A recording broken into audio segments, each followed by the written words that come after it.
খাবার টেবিলের মধ্যে এইরকম লোভনীয় যদি এক বাটি হালিম থাকে তখন কি আর মন চায় যে ডায়েটের মধ্যে থাকি? তখন শুধু মনে হয় একদিনের জন্য ডায়েট ছেড়ে এক বাটি হালিম আজকে আমি খেয়ে নেই। দেখতে যদি এতটাই লোভনীয় হয়ে থাকে তাহলে তো খেতে অনেকটাই মজার হবে। ডায়েট বাদ আজকে আমি এক বাটি এইরকম হালিম খেয়েই নেব। কিভাবে তৈরি করছি সেই রেসিপিটাই শেয়ার করি। বাজারের কেনা প্যাকেটের হালিম মিক্স দিয়ে আজকে আমি এই হালিমটাকে তৈরি করেছি।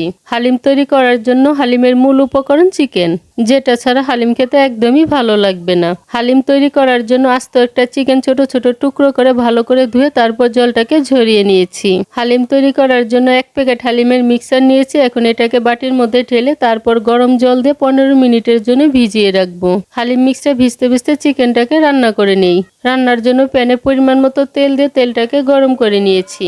তারপর আধা কাপ পেঁয়াজ দিয়ে পেঁয়াজটাকে লালচে করে ভেজে নিচ্ছি। পেঁয়াজটা লালচে করে ভেজে নেওয়ার পর এবার চিকেনগুলো এর মধ্যে দিয়ে দিচ্ছি। তারপর চিকেনগুলোকে পেঁয়াজের সাথে কিছুক্ষণ ভেজে নিব। 2 মিনিটের মতো ভেজে নেওয়ার পর এবার হালিমের প্যাকেটের যে মশলাটা আছে সেটা এর মধ্যে দিয়ে দিচ্ছি। এখন চুলার আঁচটা লোতে রেখে মাংসগুলোকে মশলার সাথে খুব ভালো করে কষিয়ে নিচ্ছি। কিছুক্ষণ কষিয়ে নেওয়ার পর দেখবেন মাংস থেকে অনেকটা জল উঠেছে। এবার মাংসের মধ্যে আবারও কিছুটা জল দিয়ে দিবেন, এতে করে মাংসটা ভালো মতো সিদ্ধ হয়ে যাবে। তারপর ঢাকনা দিয়ে মিডিয়াম আঁচে 10 মিনিটের জন্য রেখে দিবেন। 10 মিনিট ঢাকনা দিয়ে ঢেকে রাখার পর মাংসগুলো সিদ্ধ হয়ে গেছে। এখন আবারও নেড়ে নিচ্ছি।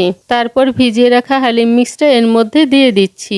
এখন ঢাকনা দিয়ে ততটুক সময় পর্যন্ত রান্না করে নিব যতক্ষণ না পর্যন্ত সবকিছু ভালো মতো সিদ্ধ হয়ে আসে। ঢাকনা দিয়ে 20 মিনিটের মতো রান্না করে নেওয়ার পর মাংস এবং হালিম মিক্সটা ভালো মতো সিদ্ধ হয়ে গিয়েছে। এখন এর মধ্যে কিছু ধনেপাতা কুচি ছড়িয়ে দিচ্ছি। রান্না করার সময় হয়তো খেয়াল করেছেন আমি কিন্তু লবণ দেইনি, কারণ হালিম মিক্সের মধ্যে যে লবণটুকু ছিল সেই লবণটুকু দিয়ে আমার হয়ে গিয়েছে।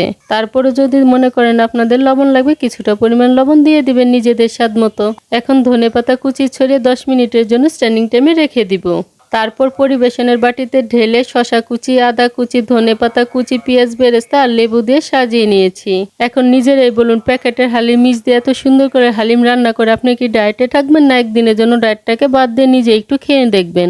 আমি আর কিছুই বলবো না, শুধু বলবো যদি চ্যানেলটিকে ভালো লেগে থাকে তাহলে সাবস্ক্রাইব করে পাশে থাকা বেল আইকনে প্রেস করতে ভুলবেন না।